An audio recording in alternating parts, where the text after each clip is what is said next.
Oh, by the way, suck it, Chris. I like it.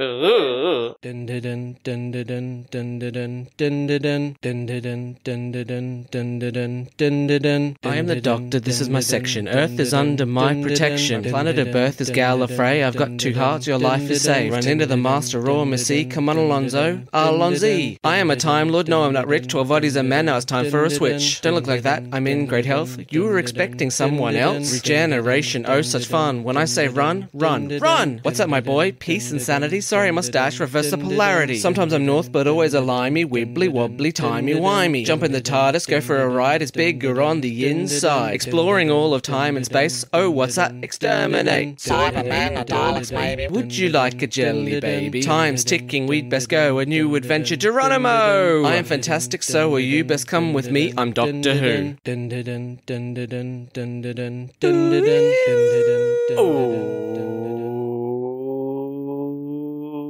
Get on with it.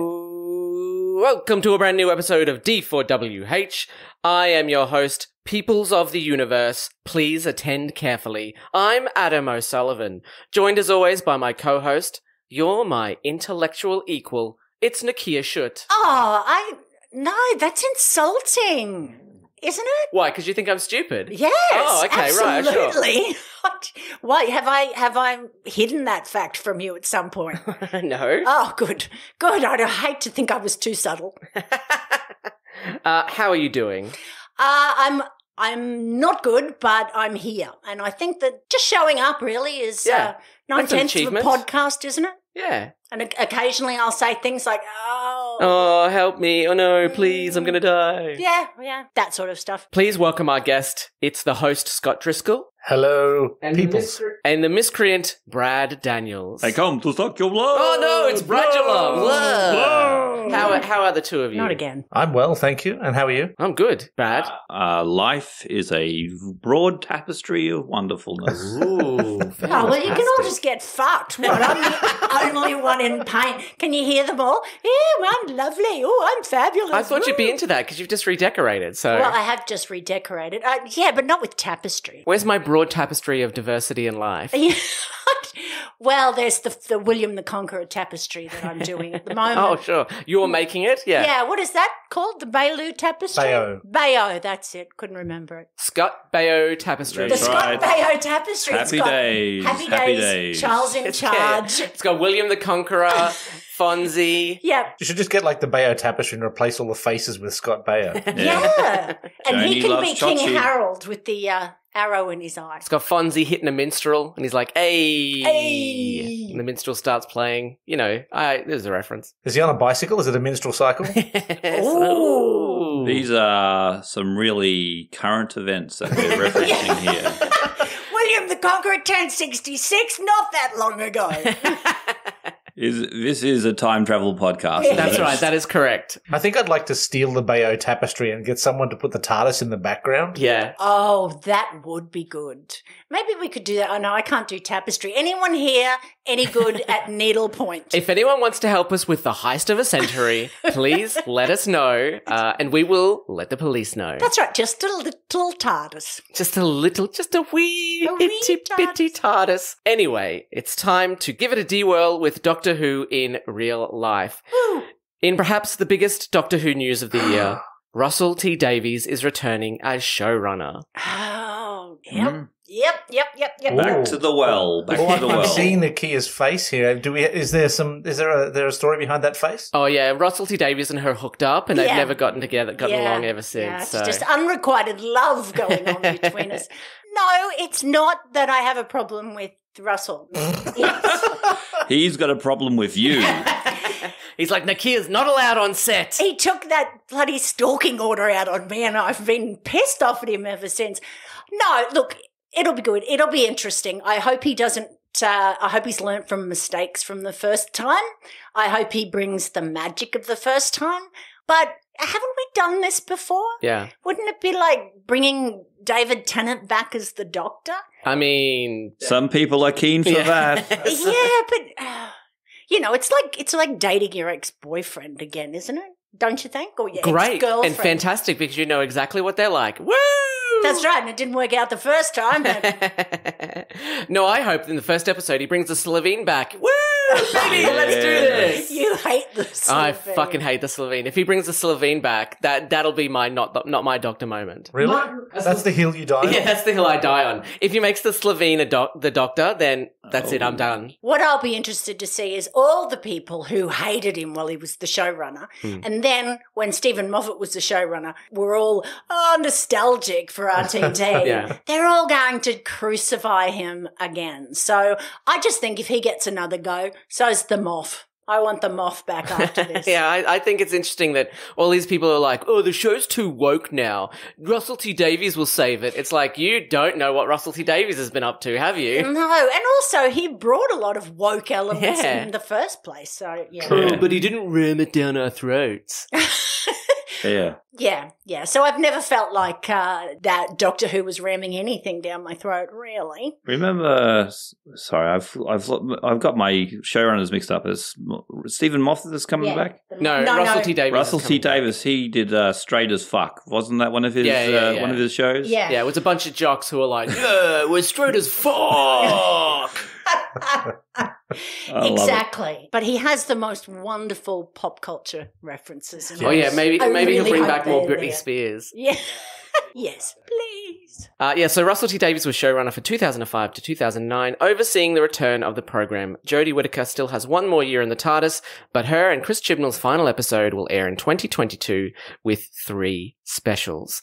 Russell T Davies' return will be featured in 2023, although presumably he has already started working on it already, considering that Jodie has finished filming her role as the Doctor.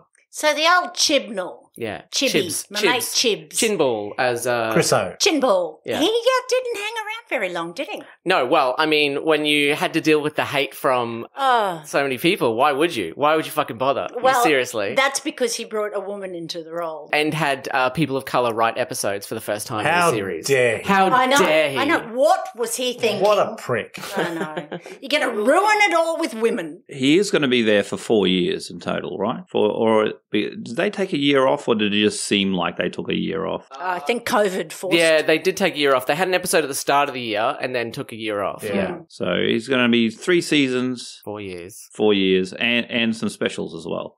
That's not a bad run. Yeah. Not a bad run. And that's why we've been chanting 4 more years. Oh, 4 right. more years. 4 more years. I was wondering why you were wearing that red hat. For Trump. Yeah. He should be showrunner. He should be. Oh, God, what a great show Oh, that would my God.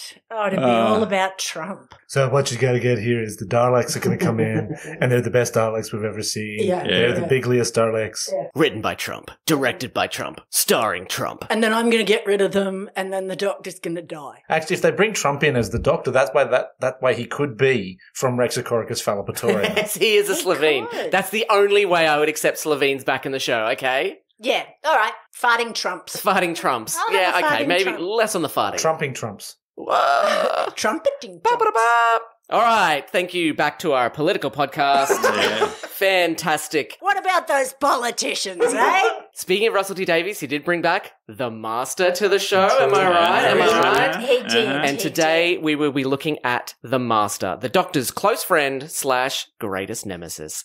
We will be ranking our favourite Masters from their time on the show. Ooh. We will only be looking at the Masters from the TV show. I haven't consumed enough, I don't know if anyone else has, of the Big Finish audios or the novels yet, but if we cover bits some, and we can pieces, cover that in the future. different masters there. But yeah, as there's well. quite a few masters in especially in Big Finish. So we'll leave that for the moment. And we're going to do the 6 main masters from the TV show. So we're looking at Roger Delgado, the first master who held the role from 1971 to 1973. Mm-hmm. Anthony Ainley from 1981 to 1989. Eric Roberts from the Doctor Who movie in 1996. John Sim from 2007 to 2010 with a cameo in 2017. Mm-hmm. Michelle Gomez from 2014 to 2017, and Sacha Dhawan, the current master as of this recording. Although, a new series is on the way, who knows what's going to happen in that? And who was the last one? Who was the last one? Sacha Dhawan. Sacha Dhawan. Oh, hang on. Oh, okay. Sorry, I didn't give you time to orgasm. Oh, boy. Oh, God, yeah. We're not going to cover Peter Pratt and Jeffrey Beavers. No, Jeffrey Beavers is Big Finish, I thought. And so I thought that's what Peter Pratt was as well. No, they okay. both played the Skeleton-y Master. Okay, and I have strong thoughts on this because that was my first master. Ooh, skeleton master. Yeah, like the rotting The corpse Keeper master. of Traken. Yeah, before that, like Deadly Assassin and whatever he was in. Yeah. Because I had no context. When I started watching Doctor Who, it was just the Master was a rotting corpse in a in a cloak, and I had no idea where he came from, and that was the Master. He was a spooky dead guy.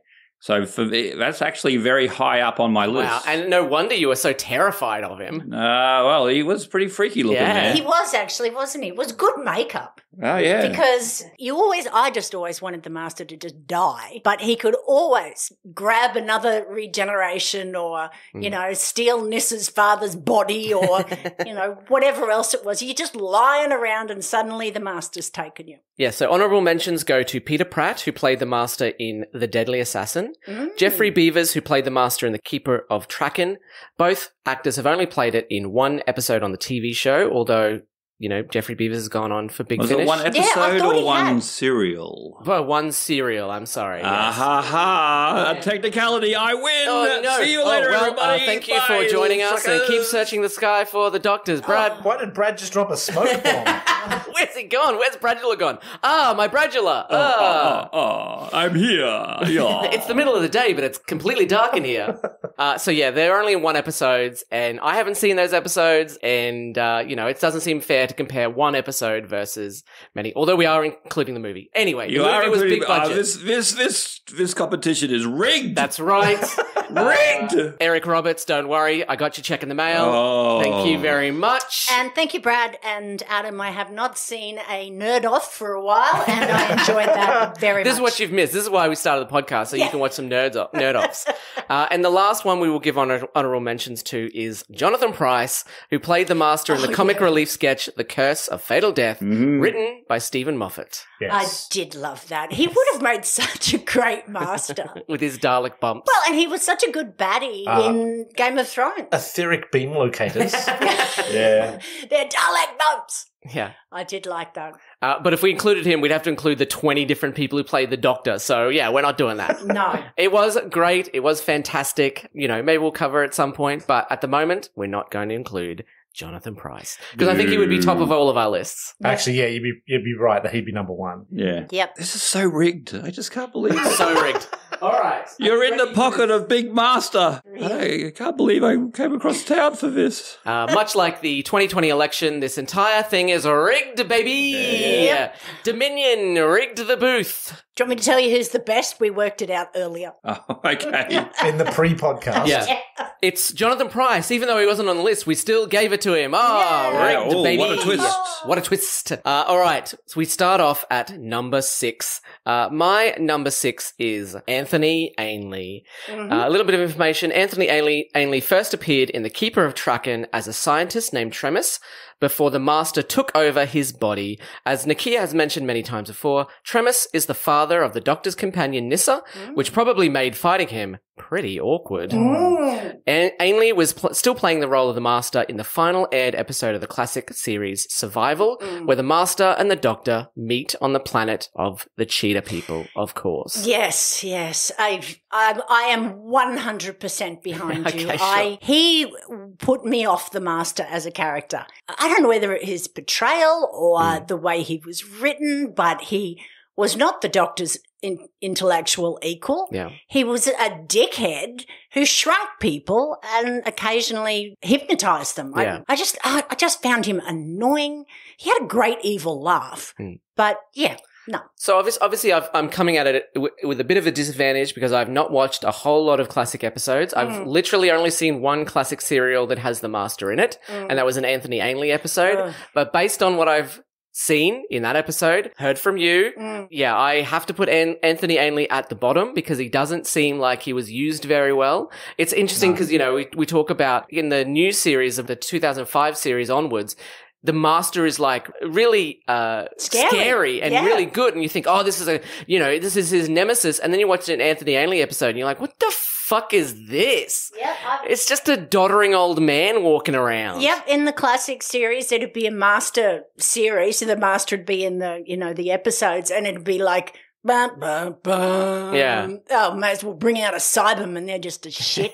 So, he was awful. He was awful. Well, I actually agree. I agree. Okay. Anthony Ainley is probably the worst. This is a fucking rigged. Sorry, Brad. I can't believe this. Oh, okay. You guys are the worst. We're ganging up on you. Okay, aren't we? Brad, I really want to know who is worse than Anthony. Okay. Look, it depends. How incendiary do I want to be? Oh. Go on then. Okay.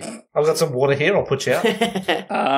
I'm actually going to put Derek Sims at number 6. Oh, you mean John Sims? John Sims. Yeah. No, Derek Sims. Yeah. Derek Sims. His Derek brother. Jacobi and John Sim No, together. John Sims at number and John 6. Sim, not John Sims. Really? Do you think John Sims is Sim? is worse than Anthony Ainsley? Absolutely. Ainley. Oh, John Sim, whatever. Anthony Ainley. There are no S's. There are no S's. I'm never going to meet him. As I was saying, John Sims and Anthony's Ainsley. Son Sims. And his brother Derek. Sarek. John Sim. Okay, great. For me, this is just me. Sure. His portrayal has no nuance in it, whatever. He's just a crazy man. He's Okay. like, look at me, I'm Mr. Crazy. Like, the one image I remember of John's, sticks in my mind is when he shows up, he's been regenerated or something, and he eats a chicken. Yeah. And they show him, going, eating a chicken, and says, is this what the Master is now? Is he like Pac-Man fever or something like After that? he was reincarnated Yeah. with like the magic spell because they had his finger or something. Yeah. Yeah, I will give you that. That is a bit weird. The second time they brought him back, he was really poorly used. Yeah. The character was awful. But the one with Michelle Gomez and Capaldi, I thought there was some nuance in that, actually. And when he's introduced in series 3, I think he actually does have a lot of nuance because he's got the crazy megalomaniac. He's like being crazy. He's doing like a Joker thing. Then he's also like flirting with the Doctor. Then he's also like really evil, where he's like, no, don't tell me, I'll destroy everything. Blah. Anyway, I really so like. being crazy and evil is having levels. Yep. Okay.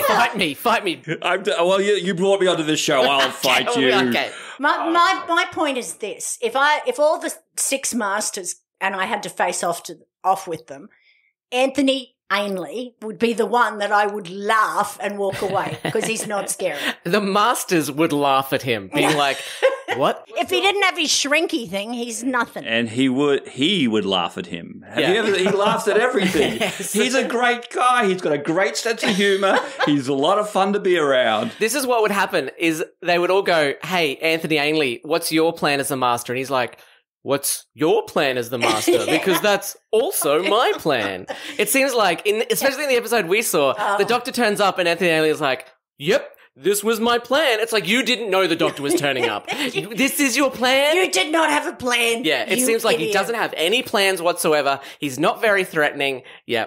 I would rather meet Anthony Ainley and I'd just be like, fuck off. Okay. Than John Sims in an alley who would fucking cut my head off. I remember his episode where Tom Baker died, Logopolis. First of all, he comes across Tegan's aunt and a policeman and just shrinks them. I can't remember him having anything except, I'll shrink them. You talk a big game being evil, but if you start shrinking people, suddenly it's a joke. Then he goes to Logopolis and he shrinks one of the mathematicians who are using their calculations to keep the universe stable. Yeah. And then he's like, ooh, fuck, the universe is falling apart. I'm like, you're a dickhead. Yeah. He didn't have long-term plans. No. He was very, I want to rule the universe. I'm going to start at this point, but I haven't discovered what the steps are in between this point and rule the universe. So I'm just going to improvise. He wasn't good with the fine details, was he? No. Bit of an ADD. Now I'm going to rule the world. Oh, where's that dog has a puffy tail. All right, number 5 on my list is Roger Delgado. Oh. Little bit of information about Roger Delgado. The Master was introduced in 1971's Terror of the Autons, where he helped the Nestine consciousness to take over Earth. Yep. Delgado's Master appeared mostly in the 8th season season, returning for a single episode in both the 9th and 10th seasons. The Master was supposed to return at the end of the 11th season, but unfortunately, Delgado was in a fatal car crash in 1973. Yes, and they were going to then retire the character of the Master in his honour. But wait, there's more. You may hear a mowing in the background. That's because suburbia, baby! At least that's not my husband. Yeah, at least, and as we know, as long as I point it out, it's totally fine. You can't complain about it. That's right. It's just like a reverse harmonic device set up by the Master to sabotage this podcast. And as you know, the only way to get the lawnmower out of this recording is to use an anti-lawnmower. Yeah, like anti-plastic. Yeah, and the Master's probably bloody made one. Yeah. Yeah, look, he can't be second last for me. Yeah, no, me neither. Oh, okay. He's the original. His Master was good. I liked him. I loved him in the Autons one. I thought he was scary. And a spectacular performer. Roger Delgado was a wonderful actor, and he really brought a lot to the role. He did. And the chemistry between he and John Pertwee was amazing. Genius. Sure. Yeah. So I'm sorry he's not. Maybe it'll change when I actually watch an episode with him, but you know, I just feel like I just feel like from what I know about the Master from the classic series, my opinion is not going to change. I'm not going to like them better than the current. You can't help Masters. it. You're young and uneducated. I'm a product of my generation. That's I right. do remember watching an episode of the TV show The Professionals that he was in as like a hotel manager or something. And I remember sitting there the whole time watching that episode going, when's he going to turn into the Master? He's going to do something like he'll be the baddie. And he wasn't. He was just this lovely hotel manager that was just a background character. It was really sad that the character that he passed away, because it would have been interesting to see what they would have done, because I'm sure he would have looked at some of the plots they gave poor old Anthony and gone, I ain't doing that, baby. But they had such a good connection or chemistry between them. My number 5 is the Julia Roberts brother. Oh, sure. Okay. Yeah. Eric Roberts. Is Eric Roberts. Look, you want to say no nuance? I did not get it. It was awful. Yeah. I'm sorry, it was awful. I don't know. I haven't seen Eric Roberts in a lot of things. Maybe he's a better actor than I thought, but no. Okay. Have you seen a talking cat? No. Is that a name of the movie, or are you just asking me if I've seen a talking cat? I've got a talking dog out the back, $10. It's a talking cat is a very low budget film, which he does the voice of the talking cat. Of course, yeah. And it sounds like he basically recorded his lines lying in a bathtub over his mobile phone. Like, what's the best way for me to record my lines? In a studio? Fantastic. I'm going to the bathroom, and I will be taking my phone with me. Yeah. I thought he was the movie's awful anyway. Yeah. But he was a terrible Master, and you know, I haven't got the big finish one that they've brought back with all the Masters, because I've always found the Master a bit shit. But anyway, it'd be like a whole Cybermen collection for me. I'd be like, Well, he does do a lot of work with a company called Asylum Pictures. They do those mockbusters. And he'll often show up as like a research scientist or an army general. Oh, okay. Well, it's a day's work, you know. he was in Batman Begins. That's right. Which is an Asylum picture. Another Asylum film. Well, I agree with you, Nicchia. I've got him at number 5 too. But I hold him as an actor in higher esteem than you do. The problem with the Master in that film is not Eric Roberts, because he is grabbing that scenery and chewing every part of it he can find. Every piece of scenery. And that's why I give him props, because, when he gets dressed up in that Time Lord outfit, he is chewing the scenery, baby. Yes, he is. But your criticism of John Sims, I find that with his performance in this. Yeah. Well, I think like that the blame lies not with Eric Roberts, but with the script, because it's like it's a confused mess. Oh yeah, totally. Particularly the Master, because like he's dead, but now he's a snake, like a jelly snake, and then someone eats the jelly snake.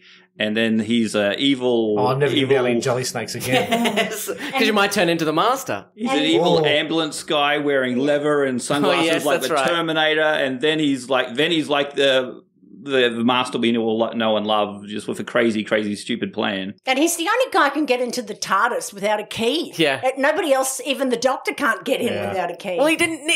There was a key above the thing. He could have just. Anyway, they literally wrote in a way for the Master to get into the TARDIS, but he gets into. Anyway, yeah. Let's not rehash that movie. They were drunken on a train when they wrote So that movie has problems, but Eric Roberts is actually one of the high points for me. I think what they did with the movie was they went, how can we make this as widely understandable as possible? So they put in in inverted commas, human villain.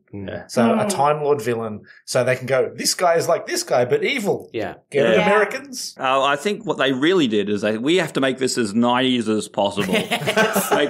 Can we make this more 90s than how can we get Eric Roberts? Get him in there. Okay. Leather jacket, sunglasses. Yes. Keep going. It's all happening at night. Woo. Dutch angles. What do you mean Vanilla Ice isn't available to write a song? All right, we'll do it without him then. They made it very much for an American audience. And it was never going to work. No. The Americans have got their own, franchises like Star Trek and stuff, and they're perfect. But this is English. And if you look at the production of the movie, like what they were working on, the movie actually looks fantastic because the crap they were trying to do, they were going to rewrite the entire history of the show. They were going to reboot the series. Like, it's actually amazing that it adheres so close to the TV series, in its current form. So. I think it would be like taking Star Trek and trying to make it English. It wouldn't work. What, you mean like Red Dwarf? But still, that is so English. Basically the same show, really. I just think you can't take that essence out of any of those shows, whether they're made in America or in So you the all UK. agree? Eric Roberts is your number 5? Actually, I'll put him at number 5. Okay. I like him. Sure. But compared to the others, look, I've got 7 people on my list. So. Oh, God. You've got a stray. You've got a random master. Sean Connery wasn't the master. Right? You just wanted him to be the master. Mentioning Eric Roberts, number 4 is Eric Roberts for me. Basically, I gave it to him just because he chews up that scenery. If Anthony Ainley had chewed up that scenery, maybe he'd be a little bit higher, like Eric Roberts did. But yeah, for most part of it, he is pretty flat. He's pretty bland. There's a bit of fun at the end, but it's a long movie to get there. Eric Roberts, brother of Julia Roberts, played the Master in the 1996 TV movie Doctor Who. In order to cast Paul McGann as the 8th Doctor in the movie, the producer, Philip Siegel, had to agree to cast a well-known actor as the Master, which led to the casting of Eric Roberts.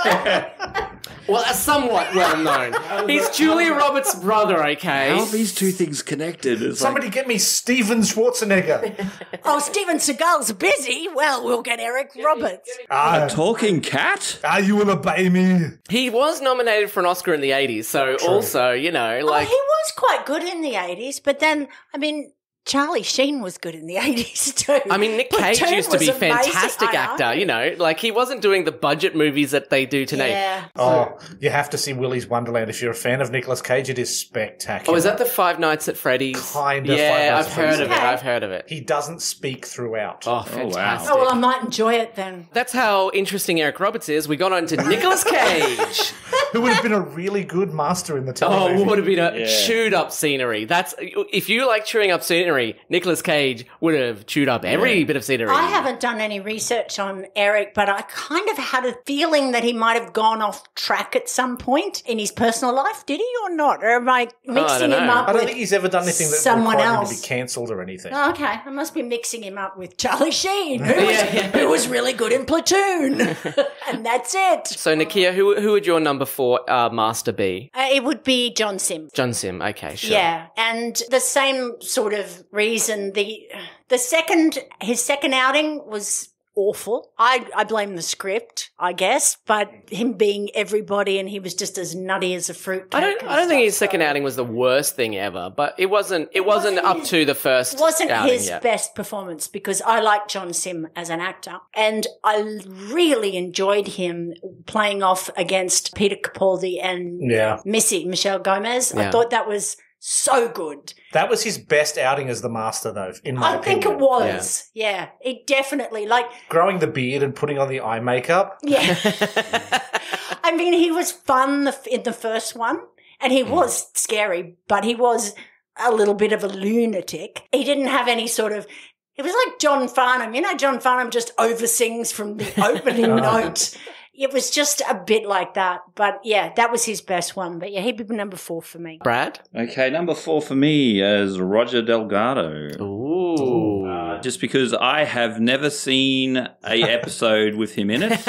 And yet he's number 4 with a bullet, baby. But he originated the character. Yeah, true. So Yeah, gotta give he it to gets him. that out of respect. Respect that is denied Anthony Aisley. But I realise I probably have 8 people on my list. Oh, you just, every time we come back to you, you've added someone else. You're just making up names now, aren't absolutely. you? Brad, I have never been the master. Take me off Christopher the list. Reeve was never the master, Brad. Okay. Where are you putting these people? Betty Roger White Delgado was never the master. gets respect from me for being the originator of the master. Sure. I watched some clips this morning. He seemed quite charming and very, very over the top in his own way. But I'd have no practical experience because I started watching Doctor Who after he died. So very little chance for me.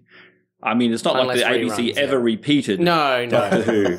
So I never got to see the older episodes. So that's a quick one. Scott, number 4. I think I'm going to put John Sim there as well. Sure. I didn't engage with him the way that I did with the others. He didn't seem like Moriarty to Holmes, to the Master, to the Doctor. His plot was political. Like it's like the same reason that I'm not a fan of a lot of the Lex Luthors in film is because the film Lex Luthor seems to be just, I'm going to do a real estate scam. Yeah. Like it really didn't feel like a super villain to a superhero. Yeah. It always seems a bit blah, their plan, doesn't it? Yeah. I'm just going to, every man and his dog's done that one, you dickhead. You know?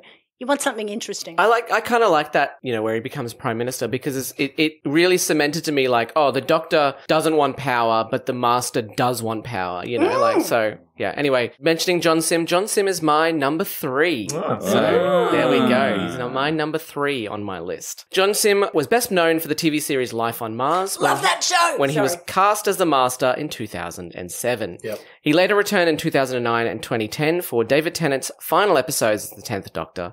His final on-screen appearance as the Doctor was in 2017 when he appeared against Michelle Gomez.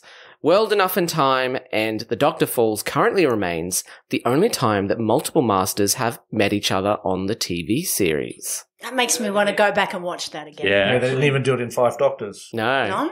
Well, that reminds me that I did not actually think of that particular adventure with the two, Missy and the Master, which would have probably got Mr. Sim up a little bit higher. Well, you've done it now. What's your number 3, Brad? My number 3, it's Anthony Aisley! Hey!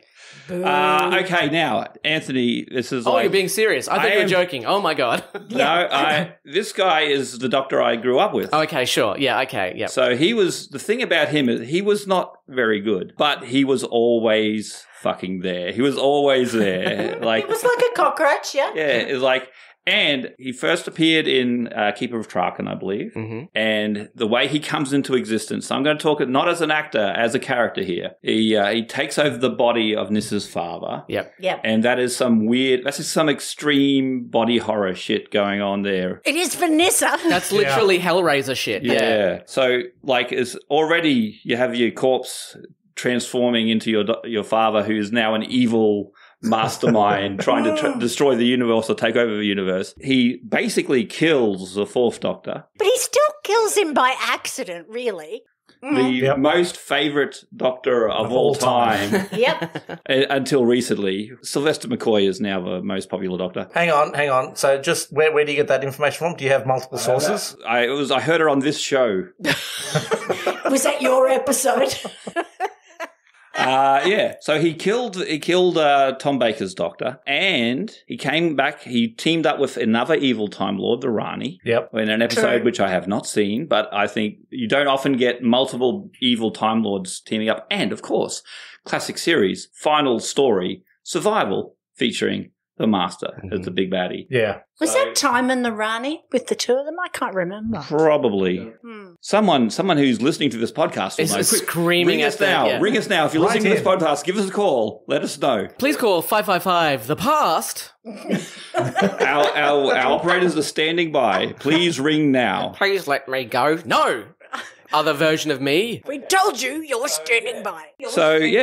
respect for Anthony Ainsley. Sure. He was one of the longest serving. Yep. Mhm. And although his doctor Yes. was His master. terribly written, he always looked like he loved being evil. He was like John Sim. He had one personality trait, and that was evil. Yeah. And he loved it. He was just like, yes, I am evil. Yeah. Oh, what? You want me to do something evil? Why, yes, I will. Well, that's true. That was all he had. I always have two questions about him, right? Yeah. He took over Nissa's father's body. Yeah. Yeah. Why did he cut his hair? Because Nissa's father had long hair and then suddenly he had short hair. What was he thinking? He could have run around being Nissa's father, but he went to the barber and got a haircut. Number two. Sorry. Your first complaint is he didn't continue to still look like Nissa's father. His tonsorial change has really gone up your bum. I would like to know. See, he doesn't think things through. I mean, he was a pretty big deal in Traken. He went, oh, no, I'll cut my hair off. I'll run away. I'll shrink somebody who's going to hold the universe together. The only reason he gets to kill Tom Baker is not because of some huge plan, but because he happens to be standing on a ledge, the doctor slips, and he doesn't help him. This is it. Evil pretty plan, evil. baby. You've fallen into his trap. It's still only manslaughter, not murder. All part of his plan. Oh, what a coincidence. Oh, here I am, and I could save you, but I'm not going to. Oh, it's just fallen into my lap. I didn't plan this all along because I'm evil. Now I'm going to go get a haircut and drive Nicchia crazy. But exactly, that's the thing. He's like, the doctor slips and falls, and he's like, yes, this has been my plan from the first day I met you, doctor. Yeah. And he's like, what the fuck are you talking about? Like, it was just raining. Yes, I've been meaning to do this. That's all right. The doctor could trip and fall, and the master would go, oh, yeah, no, that was my I plan. was in the next star system when he slipped and hit his head on the toilet. Just like my plan. It will always bug me that he cut his hair. But anyway. That's what you take away from that. Oh, it pissed me off from the get-go. So it would be interesting to find out if there's been research done into that, whether someone goes, well, he cut his hair because he didn't want to look exactly, even though it was the same body. Or... And then he turns up and says to Nissa, oh, and she goes, father. And he had long hair. Father with short hair. My father has never, ever cut his hair. Did she say, oh, you're doing something different with your hair? No, she did not notice. Is there a cut scene where he visits the barber? Nope. It's a literal cut scene. Yeah. It must be like the hair follicle shrink. And Oh, he uses tissue compression limiter on his hair. On his hair. maybe he did. Just a bit of a dickhead. All right. Just don't get Who's your number 3, Nicchia? Look, my number 3 is, this is hard because my top 3 I really like. My number 3 is going to be, Roger. Yeah. Roger Delgado. He's wonderful and I really liked him and he made the role his own, but you're right. He is a product of the 70s. Yeah. And, we wouldn't have great masters if it hadn't been for him. Sure. Anthony Ainley tried to kill the character off in our minds and hearts and didn't succeed. But Roger is wonderful. So he's my number 3. I kind of put him on an equal footing with my number 2, just because for performance. So I'm the same. Roger Delgado is probably the master I've seen the most of, not counting modern incarnations that we've probably watched a couple of times. Yep. But out of the classic masters, it's probably the master I've seen the most. He's the one that stuck in my mind. Sure. And then when I got to see the next one and I was little and I thought, wow, he got really shit, didn't he? And then you realise that it's, a different actor and you go, oh, okay, yeah, now I get it. To me, the problem was like watching John Sim, my number 3. There's a super evil character and then everyone's like, yeah, it's the Doctor's nemesis. And then we go back and watch the classic series and it's like, really?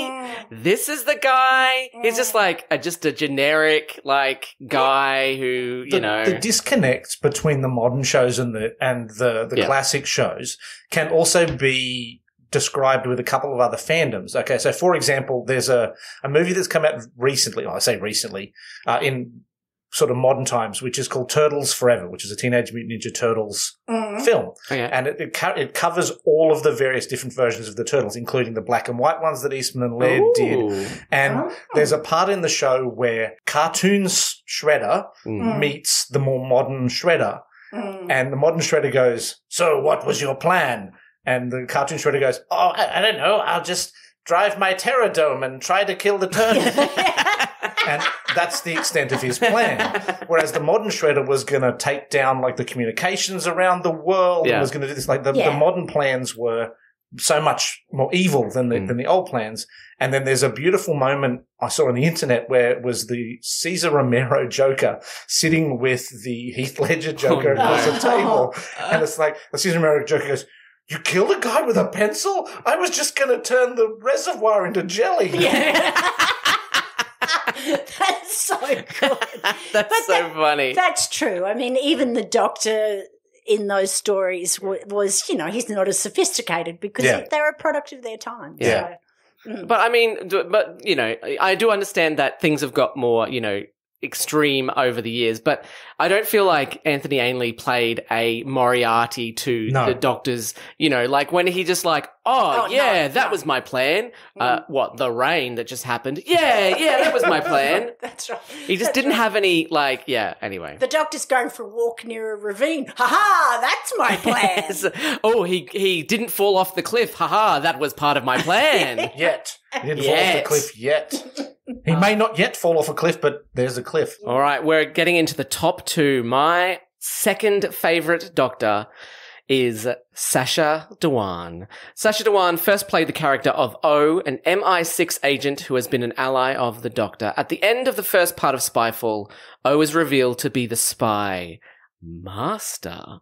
At the end of the season, in The Timeless Children, the Master takes the Doctor back to Gallifrey to reveal to them the secret of the Timeless Child and why he destroyed the Time Lords. As of this recording, Sacha Dhawan is the current Master. He is. I love Sacha Dhawan. I love the reveal. I love not knowing that the Master was going to be in the new series. Overall, Spyfall is fine. Yeah. It's not amazing. But I really just cement. I went back and watched that last reveal over and over again because it was just like, oh my God, this is so cool. And he's been in the whole thing. He's been beside the Doctor the whole time. And he gets revealed and it's like, yes! Were you surprised every time you watched it? I was. I used the Men in Black thing to erase my memory. Nice. Then I had to remember who I was, where I was. Yeah. Just don't mix up the neuralizer with the tissue compression when they made it. Yes. I often rewatch my first wedding video, and it always ends with her saying "I do." I hate it. Always. It's like, next time I'll be free, but no. I'll rewind it. Oh shit. And you want to go back and re-edit it, so you're like, I do, I don't. I do not. All right, well, who is your number two? My number two is, look, this is hard, but my number two is Missy. Okay, sure. Ooh. I love Missy. That's wrong. Missy is great. Now, hear me out, gentlemen. What? Missy is great. Missy is fun. Missy is chaos. Totally. Missy makes you laugh. Missy is scary, and she has redeeming features. She tries to be a better person. She did literally have a redemption towards the end, and I absolutely love her. But I'm sorry, Sasha Master scares the shit out of me, and that's what I've been waiting for the Master to do ever since Roger. He is so. I never know what he's going to do. Yeah, he's unhinged. Well, Agent of chaos. He is, but without being full on, chaos. Yeah. He has these quiet, and you go, If I saw him, I'd run a mile. I'd throw Anthony Ainley at him and keep going. It is really hard. But I would have to say that, they're very close to each other. But sure, of course. I love Sasha's portrayal.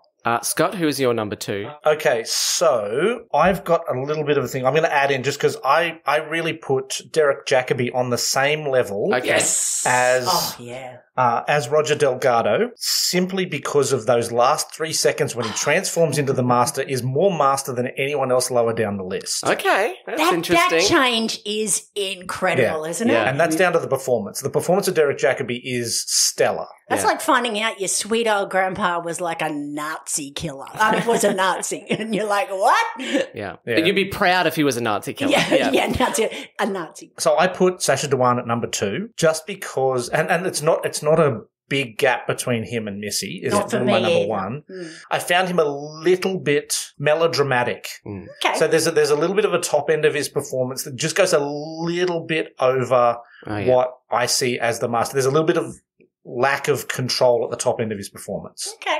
But I still love it. It's brilliant, but he's not quite perfect. He's very close. Sure. And I should say we didn't include Derek Jacobi on this list purely because he literally only plays the Master for like 3 seconds. Yeah, but three seconds that Anthony Ainley should have watched. Yeah. If we wanted to play other people that the Master was impersonating, there would be a much bigger list. Yeah. So we're not including Professor Yana, Yeah. and obviously we're not including Big Finish, where he's gone on to play the War Master. And also there's one moment with Sacha Dhawan that I burst out laughing.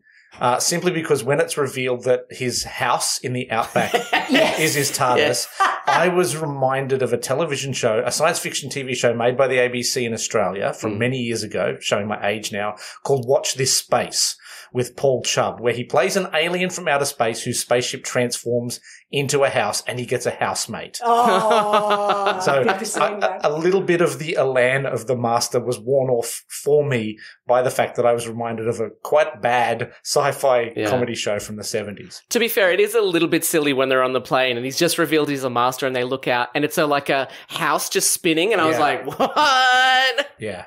Wizard of Oz action. Yes. Pop culture reference. Brad, who is your number 2? Number 2, okay. So I am cheating because I have 5 people left on my list. So. I told you Betty White was not the Okay, Master. so if I was allowed to pick Derek Jacobi, it would be Derek Jacobi because he is, you may not be aware of this, an actor. Yes, he is an actor. He is a real actor and he does, before he plays the Master for 3 seconds, he plays Dr. Yana, a kindly old gent who is lovely and wonderful and good. And then he becomes the Master and the transformation is so complete and so instantaneous and so good. I would be banging the table right now if it didn't mess up the recording. Because he is a fucking actor. He is can an actor. act real good. I should say, I didn't leave him off this list because I don't like him, okay, guys? It's literally just because John Smith says in that episode that he and the Doctor are 2 separate characters, so therefore, when he's under the chameleon art, he's a different character. Don't at me, or do at me, at least I know then people are listening. I'm atting you right now. Okay. In your face. I'm atting you personally. Okay. But don't you think Sasha, when he gets revealed as the Master, Oh, it's great. there's this thing where you go, oh, no, because you've liked him so much. Yeah. And But, that's and what gets you. the good thing about that is he has been the Master. He hasn't been I don't remember I'm the Master. He's been the Master, being nice, helping them out. Yep. And then at the end, he's like, oh, well, I guess you found me then. Yeah. It's I love it. Yeah, it's fantastic. Yeah. Since I'm not allowed to choose Derek Jacobi at number 2, I will instead choose Jonathan Pryce. Oh God. He's not on the list. He embodies the Master. He embodies the classic Master better than any classic actor that I'm aware of. Yeah. And I saw a fantastic behind the scenes video from Curse of a Fatal Death where he talked about the method that he used to reach the acting place that he needed to do that, which was looking at a photo of the Doctor for a little while. And that's all the research he did. And then he just went out and killed it and was, you know it, Scott. He was the Doctor. Oh, no, he was the Master. He was the Master. Oh, Twist. He was the Doctor as well. Yeah, He's got the laugh. Everyone was didn't the he? Doctor in that show. But yeah, so Jonathan Pryce, fantastic with his I will ethereal agree bumps. that Jonathan Pryce for me is better than any of up to and including Eric Roberts. He is the better Master. Yeah. So Okay, but since I can't choose Jonathan Pryce as number 2, oh God. Abigail from number 96 wasn't the master either. I'm going to choose Michelle Gomez As number 2. as number Fantastic. 2 All right. because she acted as well. Oh, she's an And actor. as was mentioned earlier, she had a character arc. She wasn't just, I'm a crazy evil man who eats chicken, nom nom nom nom nom. From a bin. But she started out devious and evil, and she was very duplicitous. Yep. Duplicitous. I'll say that someday. She killed Osgood. Yeah, she killed many people, yeah. She killed Danny a lot Pink. of people. She did a lot of bad things. What that Cybermen episode where, you still can feel things after you die, which is nightmare fuel in itself. And then she changed and she became good, and then she became evil again, and then she was really good, and then she ended heroic sacrifice. These are things that make good characters and good actors, and that's what and she was a lot of fun as well. As you're She saying. was fun, and out of the modern masters, we saw more of her than we have of any of the others. There was a lot more of a chance to grow. Yeah. I love it when she was being executed and they say, oh, can we talk? Yeah, knock yourself out. No, really, literally, knock yourself out. Yes. I did. I loved her. I loved her character. But for me, the master should scare the shit out of me. And Sasha scared the shit out of me. Missy, she scared me, but not in that way. And they're very close, very, very close. Yeah. And the reasons you have mentioned Missy as your number 2 is why I have put her as number 1. Whoa! She is my favourite master. I love her so much. 2014 saw the introduction of Peter Capaldi as the 12th Doctor, and in his very first episode, we were introduced to a mysterious character named Missy. I've got a little bit of background there that I got from Michelle Gomez when I hosted it for Supernova. Ooh, okay. Let me finish this go. and we'll get to Here that. we The go. character was teased throughout the entire season until revealing themselves as a female incarnation of the Master. Gomez's last episode of Doctor Who was the Doctor Falls, where she stabs the John Sim incarnation before being shot down herself. I love that season. Going back and watching Deep Breath, I forgot that we spent the whole season going, who is this person? I'm sure there were people who were like instantly like, oh, it's the Master. Anyway, blah, blah, blah. People were guessing the Rani. Yeah. Which I'm surprised we haven't brought the It's Rani back. interesting that you mentioned that. Oh. Yes, because Michelle said when we were having a chat, and she mentioned it in her talk, that at the start of that season, they weren't sure whether she was going to be the Rani or the Master. So she could have gone either way. I'm so glad they made her the Master. Yeah, I agree. Because she had plans. She had good plans. Yep. You couldn't trust her. You'd warm to her a little, and then she'd trap you in a Dalek and tell the Doctor to kill you. I mean, she was fabulous. To me, Michelle Gomez, and I knew her before Doctor Who as a comedic actor, and she brought that comedy, which tempered the dark side when she was like murdering people, and she was like a full-on. She was like the Joker, basically, the Doctor Who's version of the Joker, going around doing crazy stuff just for the fun of it. She was unhinged. You didn't know what she was going to do next. She one time, and then obviously she becomes sort of good, but it's like tenuous. You don't know if she's going to continue. Like you constantly be on tenterhooks, being like, is she going to murder me? Also, to carry on the Sherlock, she'd be Irene Adler. Yeah, yes. Is that the woman who owns the house that Sherlock lives in? No. I thought you were talking about Carry On Sherlock there for a second. She was his girlfriend. Who was also kind of but it was evil. always evil. Oh, okay. In the books. The one woman that he had respect for, apparently. Ooh. So Sherlock Holmes, misogynist. Yeah, totally. Super misogynist. Yeah. Oh, they made him a super misogynist? They gave him an outfit and everything? Yeah, He's like, a little domino mask and a cape. Get those tits out of here. He had an outfit. He was just anything from a man war between 1825. Yeah. That's how you could tell. And 2021. And as you said, Scott, that's your number 2 as well, correct? No, she's my number 1. Number 1, yeah. Sorry, that's your number 1, yep. Yeah. No, she everything that she did from a story perspective and a performance perspective was spectacular. Yeah. There was not a beat that she missed. Whereas some of the other masters were really good at the story stuff, others were good at the performance stuff, and there didn't seem to be someone that was quite as good for both. Sacha Dhawan comes really close. And one of the things that I like about the Sacha Dhawan Master is they've kind of done that Doctor Who thing where they went, well, he's been in a Doctor Who thing in the past. We're going to bring him in. So he was in Adventures in Space and Time. Oh, yeah, he was too. He played the original director. Yeah. So they've I like that. So wait, that was the Master who directed the early Doctor Who episodes? I know. That was his plan. He took a mask off and it was Anthony Ainley. Yeah. And he was trying to kill the first Doctor who was starring in the... Oh, my God. By only having one camera and a really shitty Then when they killed off the first Doctor and he was like, yes, I've done it. And they were like, we should recast it. Like, no, they foiled my plan. Oh, God. What a great show that would have been. But it's so close for me between those two. Yeah. It really is. But yeah, I went with who would scare the shit out of me on a dark night. I mean, Missy would too. So I think we kind of know your number one. Sacha Dhawan. Anthony Ainley. Yeah, Anthony Ainley, that's right. Anthony Ainley. Anthony Ainley. Without the haircut. So Sacha Dhawan. And all right, Brad, do you want to tell us the 16 different people that you put on at number one? Why, yes, I would. I would love to. Okay, so I noticed that because I'm very disorganized, I didn't have Sacha Dhawan in my list.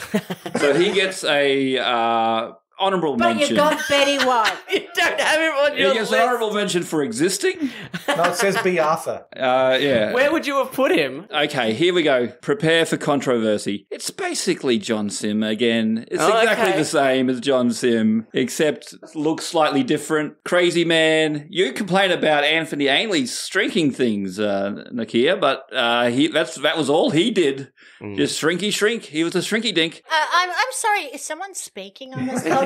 I can hear this kind of farty noise and it's gurgling. So I say, good on you, Sacha. You did great work. I feel like Sacha Dhawan did what John Sim did, but way better. So that's why I put him at number 2. Anyway, well, I acknowledge his existence, is what I'm saying. So good. So you not only have you put in people that weren't on the list, you forgot one of the people who was on the list. This is amazing. I love this podcast. Can I be in it again? I'd love to see your list of, you wrote down the list of the masters as I was saying them, and I just look at it and you've got our 4 names there, and it's like, no, we're not the master, mate. Excuse me, Adam, I would like to acknowledge Brad. Just really... Oh, I thought you were going to... just a bit of a turning up. I thought you were going to reveal yourself as the master. I am the master. Okay, fantastic. I've dressed up as the master. Does that Shrink count? me, Yeah, baby. it was amazing. We will share that picture again because it's amazing. So costume. congratulations, Sacha Dhawan, for being part of this podcast, this list that I've made. But the winner is, of course,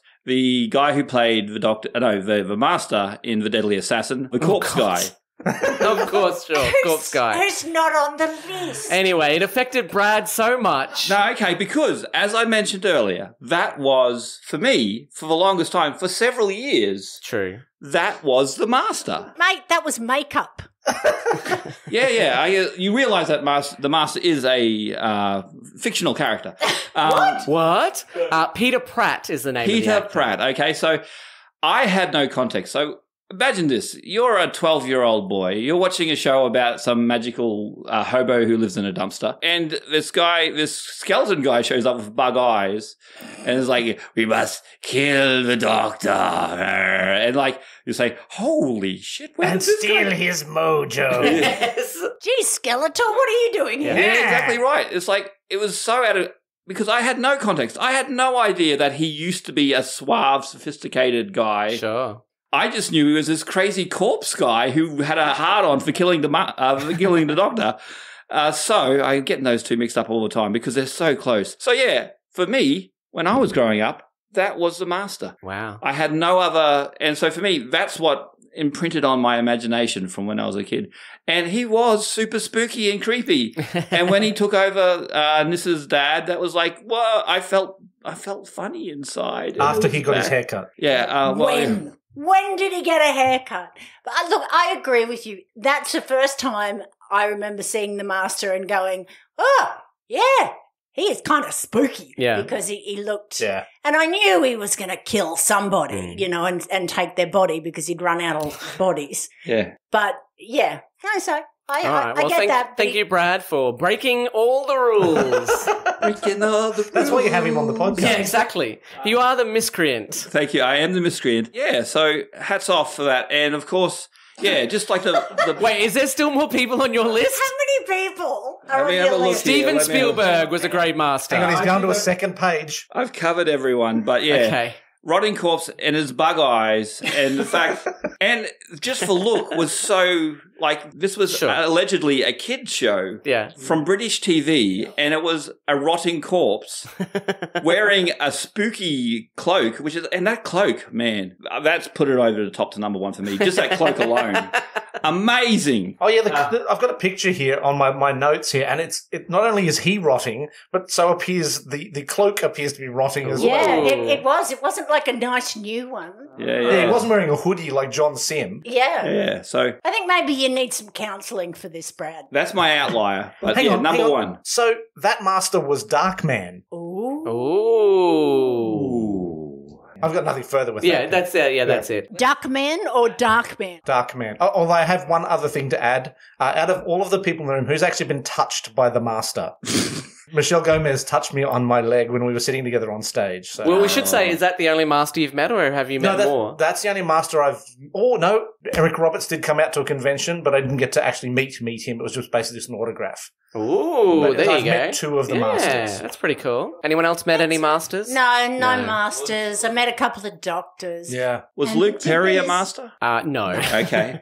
All right, before we go, I thought we would just mention our favourite moment of the master. I've got one. I've Yeah, got go one. for it. And, to be fair, I did rate Anthony Ainley quite low on my list. But his is one of my favourite moments in the show, where in Doctor Who and the Five Doctors, he disarms the chessboard trap by dancing yes. across it with a lovely smile on his face because he knows that it's easy as pie. That moment stuck with me for quite some time. So much so that whenever I've run a D&D game, there's generally been a chessboard trap somewhere in it. And do you go, it's as easy as pie? Yes. Cool. Nicchia. Oh, it's so hard is. to pick. I've got Missy moments. I've got, Sasha moments. Oh, look, mine's going to be Anthony Ainsley's. Yes! Oh yes! my God. Yes! Oh And it's going to be God. my favourite master moment that is so bad it made me laugh. And it's when he is supposed to be French. Oh, yes. Yes. They've given him some sort of prosthesis. Yeah, they tried to hide him, even though it's so obvious it's that guy. I didn't even know what he looked like, and I knew it was a fucking master. He has, therefore, the worst accent that is not French, that is not English. He can barely open his mouth, and we're supposed to be scared of this guy who's going to stop the first version of the Magna Carta. That's it. No, not stop it. Delay it. Delay it slightly. I am sorry. Delay it. And the whole time I'm watching it, I'm just thinking, you suck.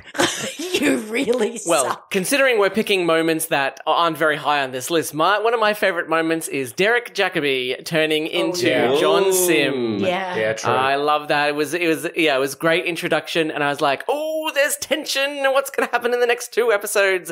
But I also love the reveal of O as the master. Yeah. I watched that multiple times. It is one of my Still very, very chilling. favourites. And Missy, well enough in time where she saunters in to the thing, and the doctors let her be the doctor basically, and she's like, "Hello, I'm Doctor Who, and this is my companion, and this is exposition." Yeah. I love it. I do. And when she's when she's about to be executed, and can we have some timer? Knock yourself out. No, literally knock yourself out. Love her dialogue. Brad, You pipped me, Adam. It was Michelle Gomez pretending to be the doctor. Yes. Yeah, it was like That's pretty good. That was good. But I noticed you didn't give your favorite Anthony Ainley moment. Oh, sorry, because I haven't seen it. Oh, Anthony Ainley, yeah. Anyway, I don't have any. Okay, so second top is, of course, Michelle Gomez being the Doctor. And the second, the top moment is, I think, you can help me with this, Scott. Sure. I think when Peter Davison regenerated, and he had all these images of his companions showing up before his eyes saying, Doctor, Yes. you're going, you have to survive, Doctor. And then the master shows up and says, die, you motherfucker. It's like, that's so cool. I believe motherfucker was edited out of the BBC. Yeah. Die, Doctor, die. It's like, even when he's just trying to regenerate, this guy will not leave him alone. Fantastic. Also, are we supposed to believe that the Doctor is imagining those characters? So he not only is his mind like, well, I've got to include the Master, Of course. but also, well, the Master would want me to die, so I better be true. Yeah.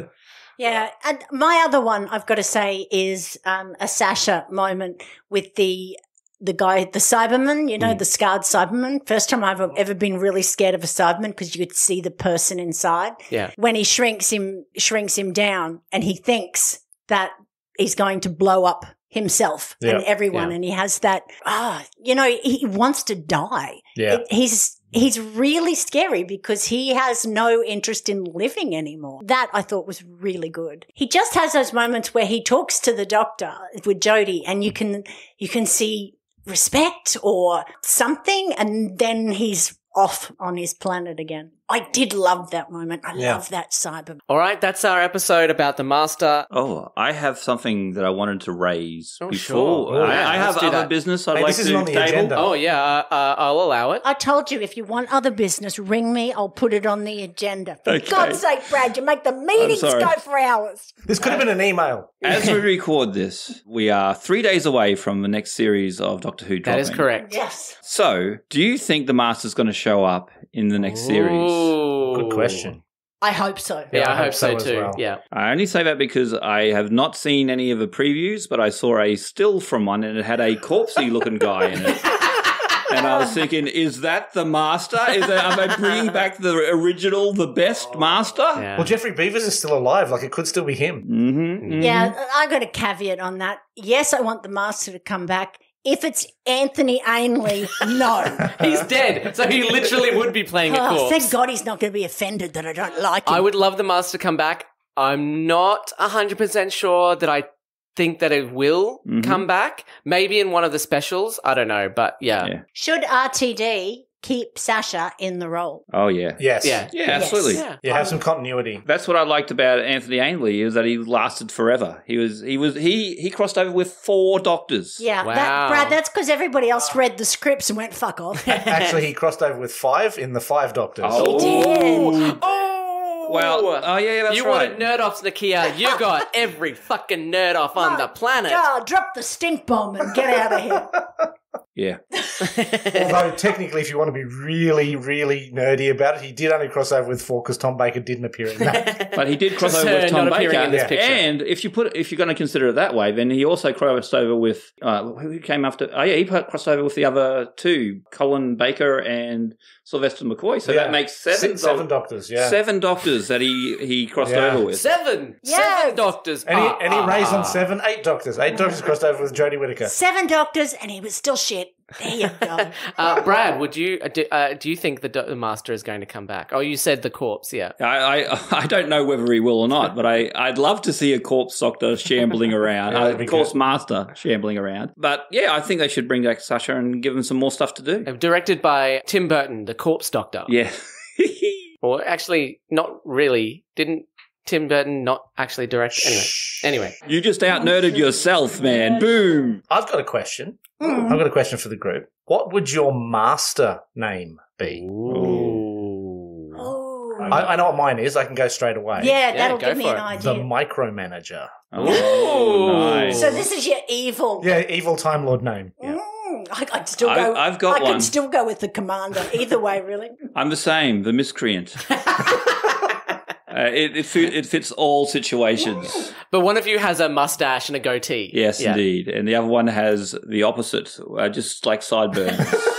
Mutton chops. Yeah. Well, I think mine might be the smartass Oh, nice. Just something to do with that, because we were all talking out on a work meeting and they were talking about what do you do when you're in lockdown. And one guy was saying, I love to do jigsaw puzzles and I do the outside first. And masturbate. Yeah. And it'll take me a couple of days to find it and then you'll finally find that one piece. I find that masturbating while doing the jigsaw puzzle makes it a little bit more difficult to do the jigsaw puzzle. But you can stick it together.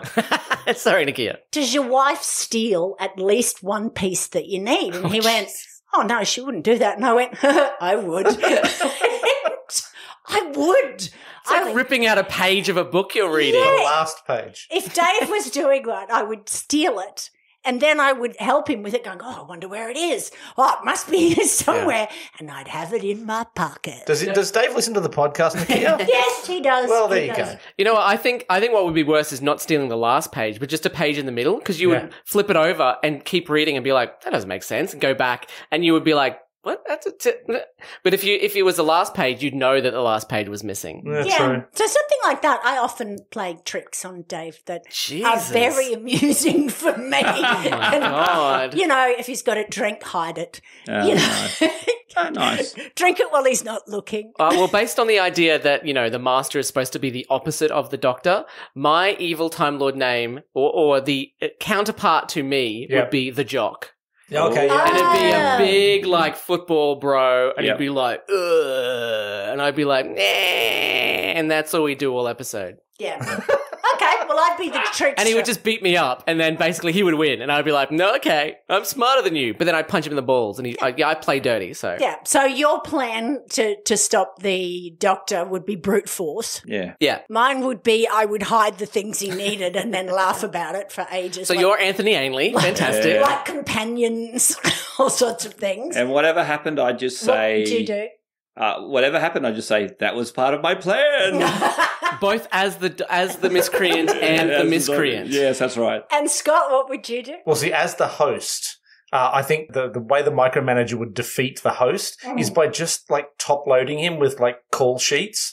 and having to fill out health and safety documents every time he walks into the room and brushes the door, so that's a health and safety violation. I like that. Yeah, red tape. And this is how I would shut the commander side of me down, because every time I'd have a plan, it'd go wrong because something was missing or hidden. All right, thank you so much for joining us. That's a good question.